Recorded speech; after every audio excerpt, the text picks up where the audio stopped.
সেদিন রাত্রিবেলা বন্ধুকে কয়েকটা ফোন দিলাম, কিন্তু আশ্চর্যের বিষয় হলো বন্ধু আমার ফোনটা তুলছে না।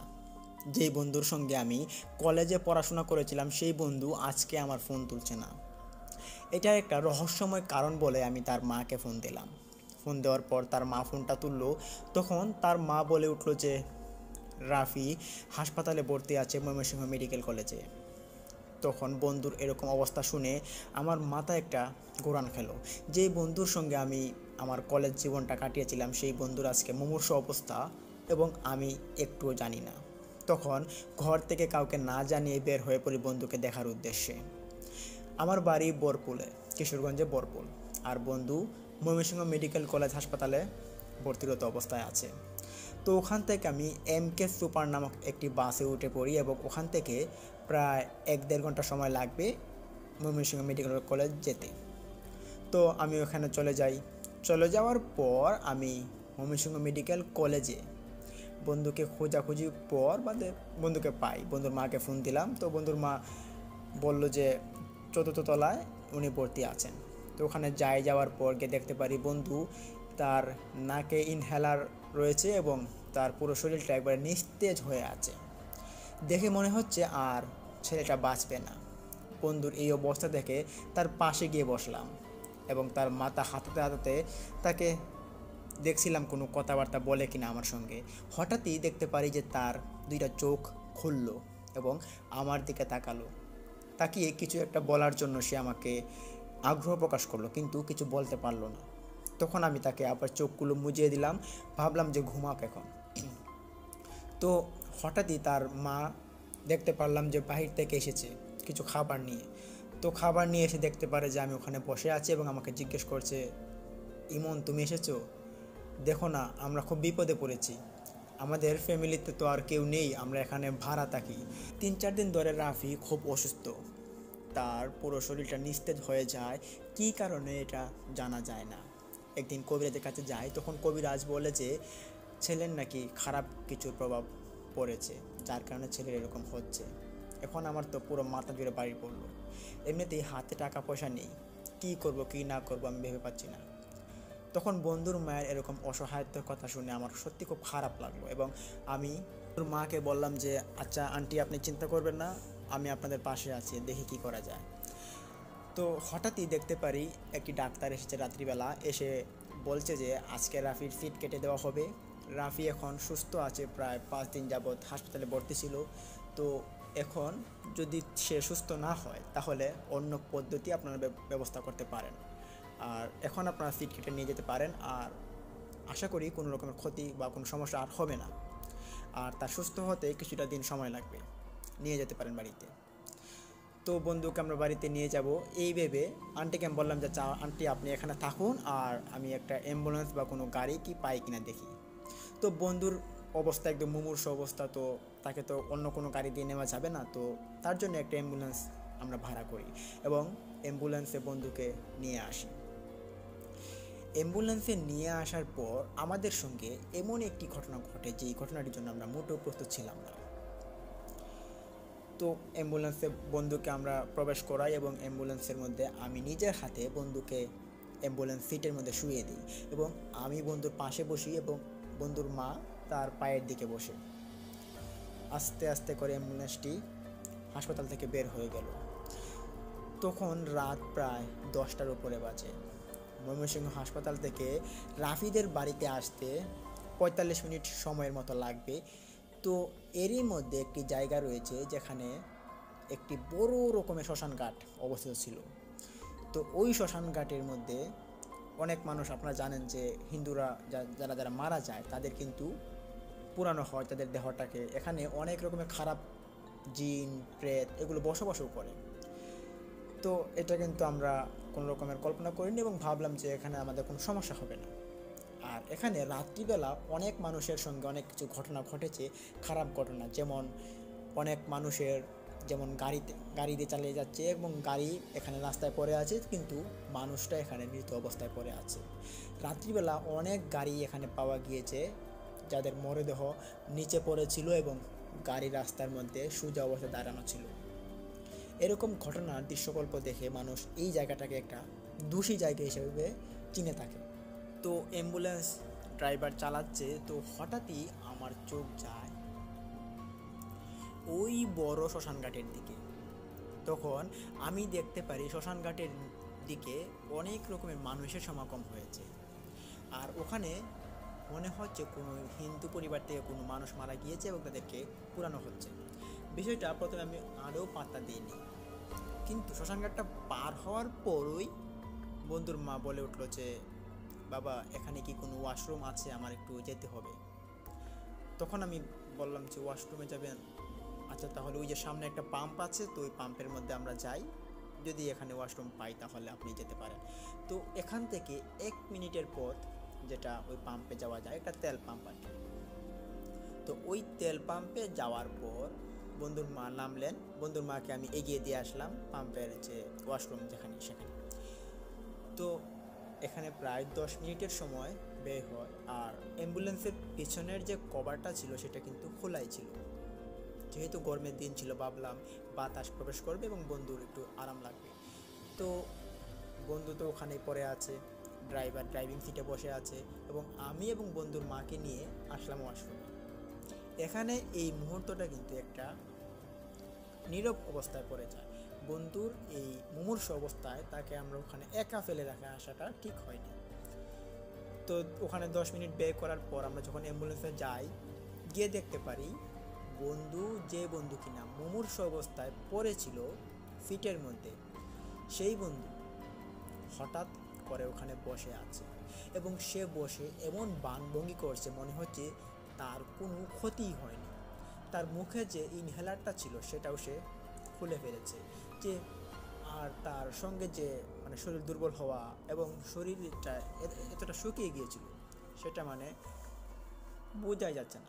মনে হচ্ছে সে একটা ভালো ছেলে এবং সে এখানে ভালো অবস্থাতেই ছিল।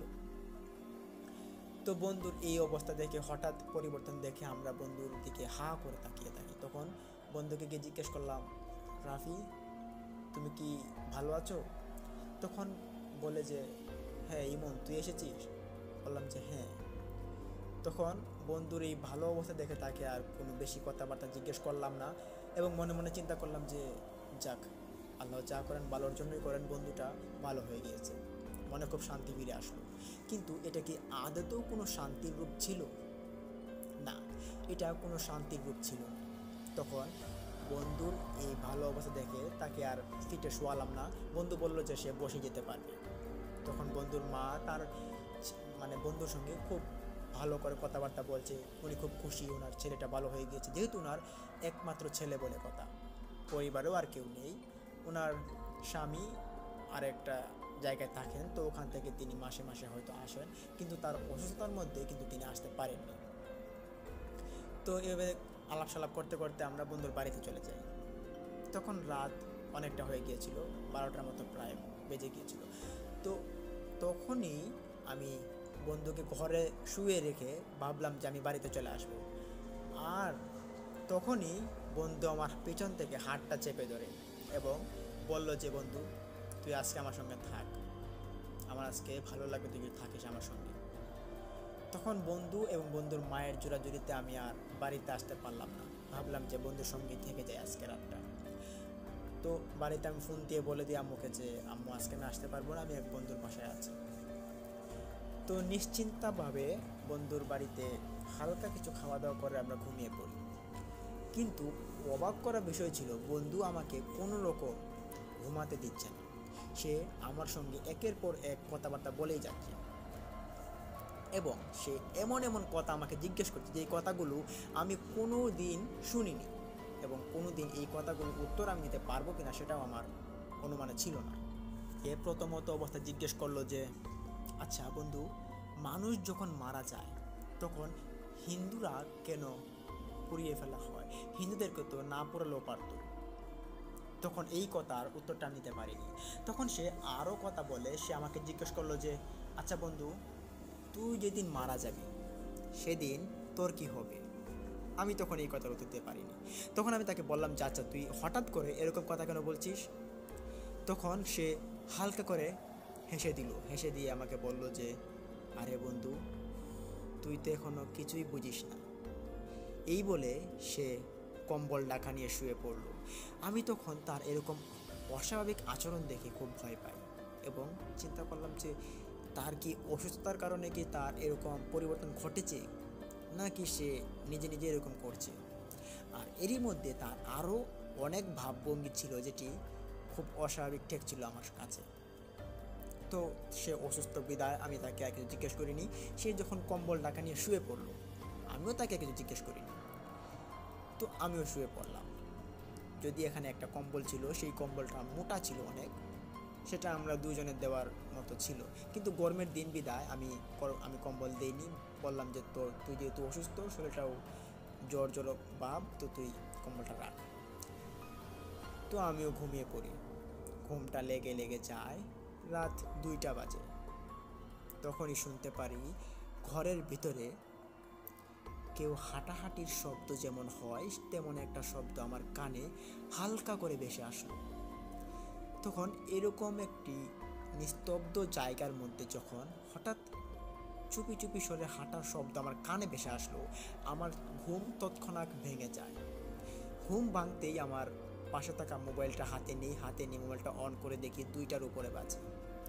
তখন মোবাইলের লাইটটা আমি অন করে দেখতে পারি যে ঘরের ভিতরে কেউ নেই, কিন্তু মনে হলো ঘরের ভেতরেই কেউ একজন হাঁটাহাঁটি করলো।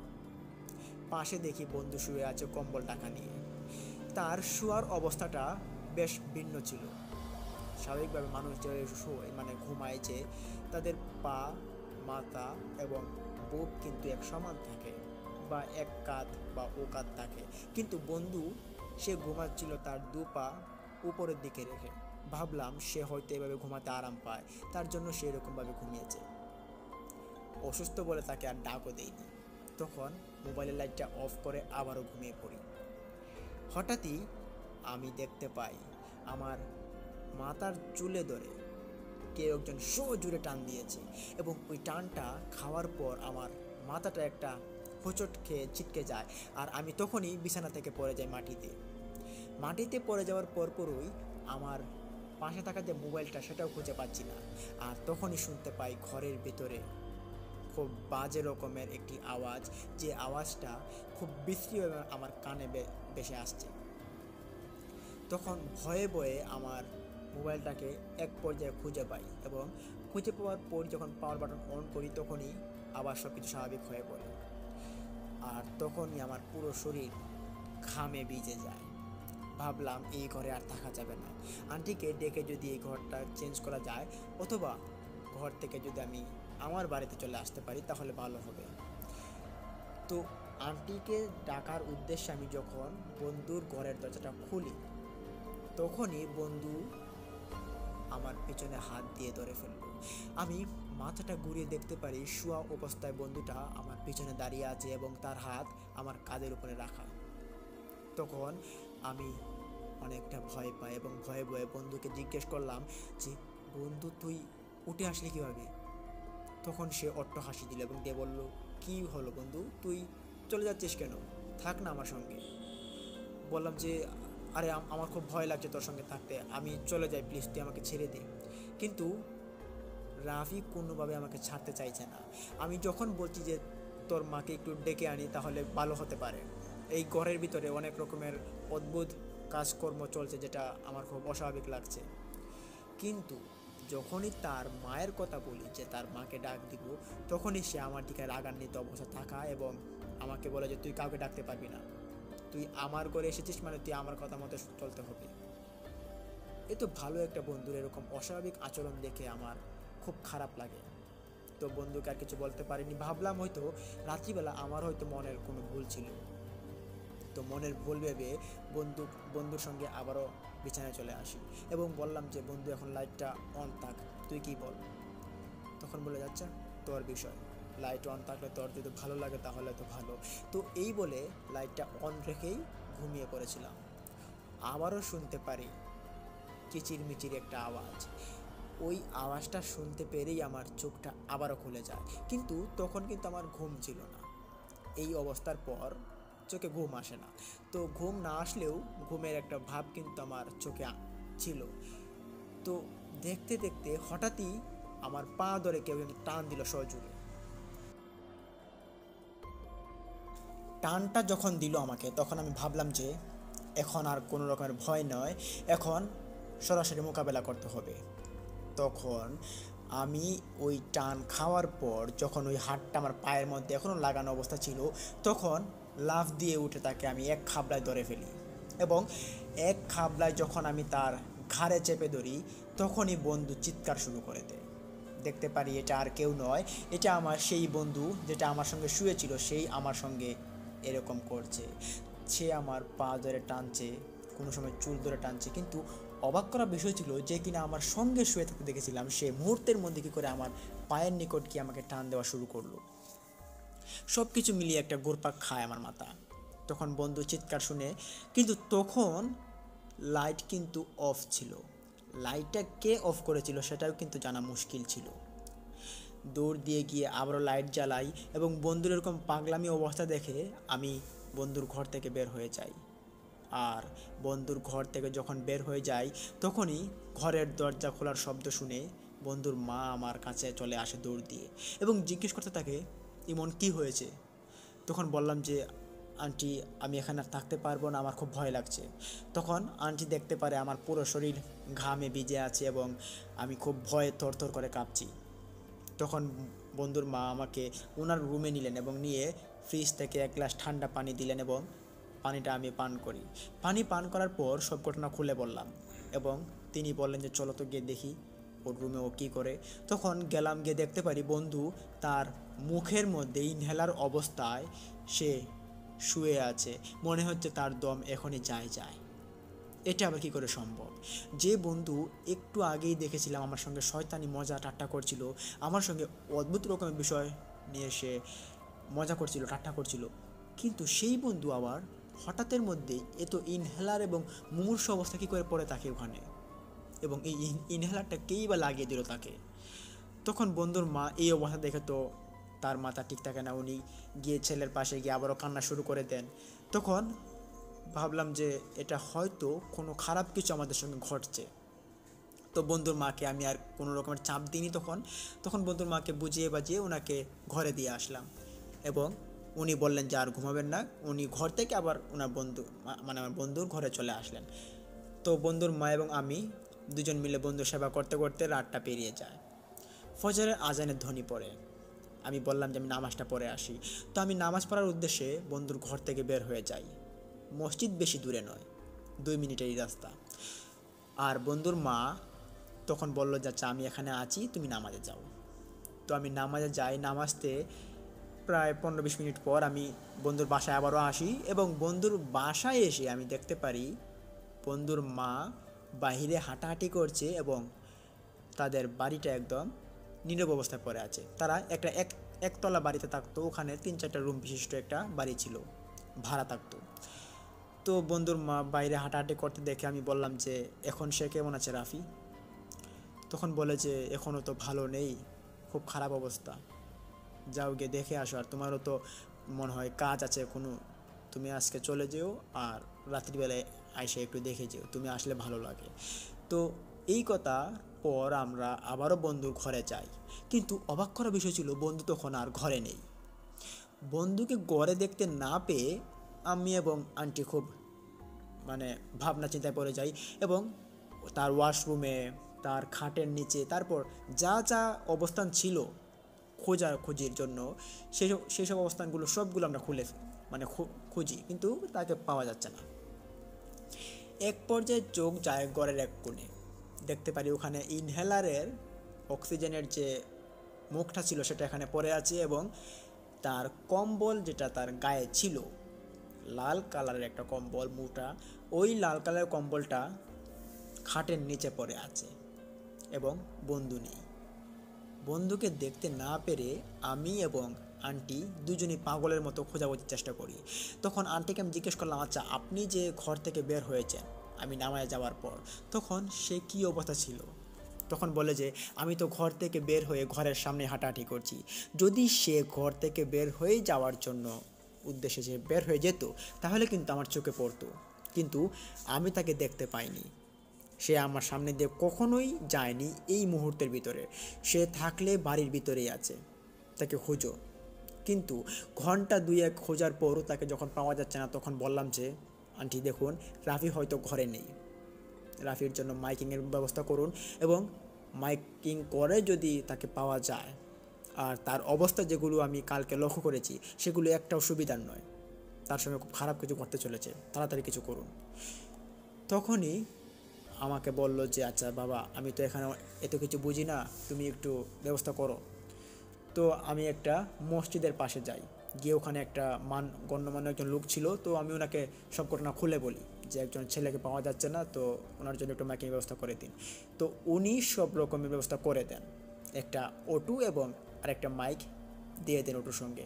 তো মাইকিংটা আমি নিজেই করলাম। হঠাৎই মাইকিং করতে করতে শুনতে পারি ওই শ্মশান ঘাটের দিক থেকে একটা মাইকের আওয়াজ আসছে, এখানে নাকি একটা মরদেহ পাওয়া গিয়েছে। মরদেহর কথা শুনতে পেরে আমার মনে একটা চিন্তা ভাবনা চলে আসে, মনে একটা ভয় আসে, এবং ভাবলাম এটা হইতে পারে আমার সেই বন্ধুটাই। তখন মরদেহর কথা শুনে আরও শুনতে পারলাম যে তার বয়স নাকি 20 থেকে 22 বছর, ফর্সা রঙের ছেলে, তার পরনে একটা শার্ট এবং একটি লুঙ্গি ছিল। তখন আর বুঝতে বাকি ছিল না যে সেটা আমার বন্ধুই। তখন অটোওয়ালাকে বললাম যে ভাইয়া, আপনি তাড়াতাড়ি ওই যে মাইকিংটা চলছে সেখানে আপনি তাড়াতাড়ি যান। তখন আমার মাইকটা অফ রেখে ওখানে চলে যাই। ওখানে গিয়ে দেখতে পারি মাইকিংটা এক জায়গাতে করা হচ্ছে, একটা টেবিল বিছিয়ে ওই টেবিলের উপর একটা মাইক রেখে ওখানে কয়েক মিনিটের মতো বলেছিল যে যদি কারো চেনা পরিচিত হয়ে থাকে তাহলে নিয়ে যান। আর বন্ধুর এখানে কোনো আত্মীয় না থাকায় বন্ধুকে কেউ চিনতেও পারলো না। তো আমি যাওয়ার পর আমি বলি যে ভাইয়া, এখানে কার লাশ পাওয়া গিয়েছে? তখন বললো যে কার লাশ পাওয়া গিয়েছে এটা তো জানা যাচ্ছে না, আর আমরা এটাকে চিনিও না, আপনি কি চিনেন? তখন বললাম যে দেখি তো। তখনই পাশে গিয়ে দেখতে পারি একটা লাল কাপড় দিয়ে ঢাকা বন্ধুর লাশটা। মুখটা যখন খুলি তখনই দেখতে পারি সেটা আর কেউ নয়, এটা আমার সেই বন্ধু রাফি। রাফির মুখটা দেখার পর আমার মাথাটা একটা চক্কর দিয়ে উঠলো, আর তখনই ওখানে আমি একটু মাথা ঘোরান খেয়ে মাটিতে পড়ে যাই, তবে অজ্ঞান হয়নি। আমার পড়ে যাওয়া দেখে সবাই ভাবলো হয়তো আমার পরিচিত লোককে দেখার পর আমার এরকম হয়েছে, কিন্তু আমার সঙ্গে কি হয়েছে সেটা আমি নিজেই জানি। রাত্রিবেলার এরকম ঘটনা এবং এর পরবর্তীতে যে যে কাহিনীগুলো হয়েছে সেই কাহিনীগুলো আমার মাথার মধ্যে একের পর এক আসছে, এবং মাথা শুধু ঘুরছেই এবং সারা শরীর ঘামে ভিজে যাচ্ছে। এতটা ভয় আমি আমার জীবনে কোনো দিন পাইনি। তখন ওখানে থাকা লোকজন আমাকে পানি খাওয়ালো এবং বলল যে আপনি কি চিনেন? বললাম যে হ্যাঁ, এটা আমার বন্ধু। তখন বললো যে তাহলে তো হলোই, ওনার বাসা কোথায়? বললাম যে ওই দূরে নয়, মুসল্লির দিকে। তখন বললো যে আচ্ছা ঠিক আছে, তাহলে আপনি কি নিয়ে যেতে পারবেন নাকি আমাদের যেতে হবে? তখন বললাম যে আপনারা একজন আমার সঙ্গে আসুন, আর গিয়ে একটু দিয়ে আসি বন্ধুর বাড়িতে। তখন ওখান থেকে একজন মধ্যবয়স্ক লোক আমার সঙ্গে উঠে অটোতে করে। তখন অটোতে তা বন্ধুর মরদেহ লাশটাকে আমরা ওখানে উঠিয়ে নিয়ে যাই বন্ধুর বাড়িতে। বন্ধুর বাড়িতে যখন তার লাশটাকে নিয়ে তার মাকে গিয়ে দেখাই, তখন তার মা পাগলের মতো কান্নাকাটি শুরু করে দেয়। স্বাভাবিকভাবে যেভাবে মানুষের ছেলে মারা গেলে যেরকমটা হয় আর কি, ঠিক তেরকমই তার মা খুব কান্নাকাটি করে এবং তার মাকে সবাই সান্ত্বনা দিতে লাগে। তখনই একজন বৃদ্ধ বয়স্ক লোক বন্ধুর বাড়িতে এসে আগমন করে। বন্ধুর লাশ সে দেখার জন্য উতলা হয়ে আছে। তখনই একজন লোক ওখানে গিয়ে আমার বন্ধুর লাশটা মাথাটা খুলে দেয়। মাথাটা যখনই ওই বৃদ্ধ বয়স্ক লোকটাকে দেখায়, তখনই বৃদ্ধ লোকটা হা হা করে চিৎকার দিয়ে ওঠে। তখন বৃদ্ধ লোকটা এরকম চিৎকার শুনে কয়েকজন মানুষ ওনার নিকট যায়, গিয়ে জিজ্ঞেস করে যে কী হয়েছে আপনার, লাশ দেখতে এসেছেন, এখানে চিৎকার দেওয়ার কী আছে? তখন বৃদ্ধ বয়স্ক লোকটা সে বলে উঠে যে আরে তোমরা তো এটা বুঝবে না, এই ছেলেটার মৃত্যু কোনো স্বাভাবিক মৃত্যু হয়নি, এটা একটি কালময়ী পিশাচের হাতে মৃত্যু হয়েছে, এটা তোমরা কিছুই জানো না, তার মৃত্যুটা কোনো স্বাভাবিক মৃত্যু নয়, এটার পিছনে যথেষ্ট কারণ রয়েছে, রহস্য রয়েছে। তখন সবাই এখানে ভয় পায় এবং আমারও খুব ভয় লাগে, কেননা আমার সঙ্গে এরকম ঘটনা ঘটেছে বিধায় আমি এটা এক কথায় বিশ্বাস করে ফেলি। এবং তখনই ওই বৃদ্ধ বয়স্ক লোকটাকে আমি জিজ্ঞেস করি যে চাচা, আপনি এসব কী বলছেন, এটার কি কোনো সমাধান আছে, সে তখন মারা গিয়েছে, তাই না? তখন বলে যে হ্যাঁ, সে মারা গিয়েছে। আপনি আমাদেরকে একটা কথা বলুন যে সে আগামী গতকাল রাত্রিবেলা সে কি করেছিল, কোনো অস্বাভাবিক কাজকর্ম? তখনই আমি সব ঘটনা খুলে বলি, এবং খুলে বলার পরই ওই বৃদ্ধ বয়স্ক লোকটা সে পুরো হিস্টোরিটা বলে ওঠে। সে বলে যে ওই শ্মশান ঘাট থেকেই হয়তো কোনো একটা পিশাচ তার উপর ভর করে এসেছে, এবং যার সুবাদেই এরকম ঘটনা তোমার সঙ্গে ঘটেছে। আর তোমার বন্ধু তার এই রাত্রিবেলায় মৃত্যু হয়ে গিয়েছিল। যেটাকে তোমরা নিয়ে এসেছো সঙ্গে করে, সেটা আর কেউ নয়, সেটা একটি খারাপ পিশাচ অথবা কোনো খারাপ জিন তোমাদের সঙ্গে এসেছে। আর তোমার বন্ধু সে রাত্রিবেলায় মারা গিয়েছে। তখন ওই লোকটার কথা আমার খটকা লাগে। তখন ক্লিয়ার হওয়ার জন্য লোকটার পরিচয় আমি জানতে চাই। তখন লোকটাকে আমি চিনি নেই, তো না চেনার সুবাদে আমি ওনার সঙ্গে একটু অভদ্রভাবে তো ওনাকে জিজ্ঞেস করি যে আপনি কে, এখানে কেন এসেছেন, আর উল্টাপাল্টা কেন বলছেন?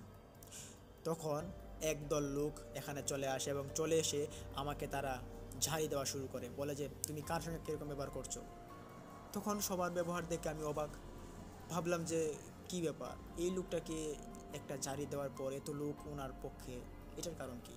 তখন পুরোটা আমি জানার জন্য আগ্রহ প্রকাশ করি। তখন সবাই বলে যে ইনি হচ্ছেন এই এলাকার সবচেয়ে বড় কবিরাজ, ওনার সঙ্গে ব্যবহার করবেন খুব ভালো করে, আর ওনার সঙ্গে কোনো খারাপ ব্যবহার করবেন না। উনি অনেক মানুষের সেবা করেন, অনেক মানুষকে তিনি খারাপ কাজ থেকে বিরত রাখেন, অনেক মানুষকে তিনি ভালোও করেন। জিন পিশাচ যেমন সাপে কাটা, এরকম অনেক কিছু থেকে মানুষকে তিনি মানে সেবা করেন। তো ওনার সঙ্গে ভালো করে ব্যবহার করুন। ওনার এই পরিচয়টা পাওয়ার পর আমি একটু হতবাক হয়ে পড়ি এবং নিজের কাছে খুব লজ্জিত হই। তখন ওনার কাছে আমি ক্ষমা চাই, বললাম যে চাচা আপনি আমাকে মাফ করে দেন, এরকম আর হবে না। তখন চাচা বলে আচ্ছা সমস্যা নেই, এখন এই লাশটাকে ওই দক্ষিণ পাশের যে কবরস্থান আছে ওখানে কবরস্থান দেওয়ার ব্যবস্থা করো, কেননা ওখানে কোনো রকমের মানুষ নেই।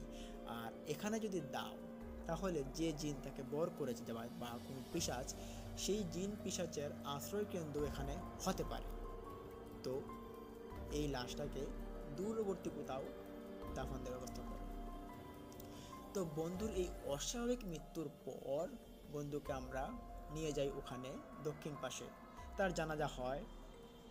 জানাজা হওয়ার পর তাকে নিয়ে কবরস্থানে যাই, কবর দিয়ে বাড়িতে আসি। বাড়িতে আসার পর ভাবলাম যে বন্ধু তো মারাই গিয়েছে, তো এখন তো আর বন্ধুর যে মা, ওনার তো আর কেউ নেই, উনি তো একা হয়ে গিয়েছেন। তো ওনাকে আমি একটু সান্ত্বনা দিলাম। ওনার বাড়িতে পাশের বাড়ির দুইজন মহিলা থাকবেন বলে সিদ্ধান্ত নেন। তো আমি ওই রাত্রিবেলা ওনাদের বাড়ি থেকে আমার বাড়িতে চলে আসি। বাড়িতে এসে আমার পরিবারের লোকজনকে বন্ধুর মৃত্যুর খবরটা বললাম, সবাই শোকাহত হয়। সকালবেলা ভাবলাম যে বন্ধুর মায়ের কাছে আবারও যাই, কোনো কিছু খাবার টাবার নিয়ে যাই, যদিও তিনি রান্না করেননি। তো খাবার টাবার নিয়ে আমি বন্ধুর মায়ের বাসায় যাই, তখনই শুনতে পাই এখানে নাকি একটা জোরালো কাহিনী হয়ে গেছে। তখন রাত্রিবেলা দুজন মহিলা নাকি দেখতে পায় বন্ধু এখানে ঘরের ভিতরে ঘোরাঘুরি করছে, এবং কিচিরমিচির সেই ভয়ঙ্কর আওয়াজটা নাকি তারা শুনতে পায়, এবং তাদের হাত পায়ে ধরেও নাকি কোনো একজন অবয়ব টান দিয়েছে। তারা এরকমও অনুভূতি প্রকাশ করতে পারে এবং তারা এটা বুঝতে পারে। তো এইটা শোনার পর আমার গায়ের লোম আরও দাঁড়িয়ে পড়ে, এবং বন্ধুর মায়ও খুব ভয় পায়। তখন বন্ধুর মাকে বললাম যে আন্টি আপনার এখানে থাকতে হবে না, আপনি এখান থেকে অন্য কোথাও চলে যান, যেমন আপনার স্বামী যেখানে থাকে ওখানে। তো ওই দিনেই রাত্রিবেলা আমরা বন্ধুর মাকে পাঠিয়ে দিই ওনার স্বামীর কাছে। তারপর আমি বাড়িতে চলে আসি। তো এটি ছিল একটি ভয়ঙ্কর একটি রহস্যময় ঘটনা। এই রহস্যটার পরিপ্রেক্ষিতে যে কোনো বিবরণ এটা কিন্তু আর খুঁজে পাওয়া যায়নি। তো লিসেনার্স, এটি ছিল ঘটনাটি কেমন লাগলো? ভালো লাগলে ভিডিওতে লাইক দিন, কমেন্ট করুন, শেয়ার করে বন্ধুদের মাঝে ছড়িয়ে দিন, এবং অবশ্যই আমাদের এই ইউটিউব চ্যানেলটিকে সাবস্ক্রাইব করুন এবং পাশে থাকা বেল আইকনটি অন করুন। লিসেনার্স, কালকে আপনাদের মাঝে আমরা আবারও ফিরে আসবো একটি নতুন এপিসোড নিয়ে। তো এই এপিসোডে থাকবে 2টি ঘটনা। তো কালকের ঘটনা আপনারা শুনুন এবং আমাদের ঘটনা আপনাদের কেমন লাগে অবশ্যই কমেন্টে জানান। লিসেনার্স, এখন আপনাদের মাঝ থেকে বিদায় নিচ্ছি। ততক্ষণ সবাই ভালো থাকুন, সুস্থ থাকুন। আসসালামু আলাইকুম।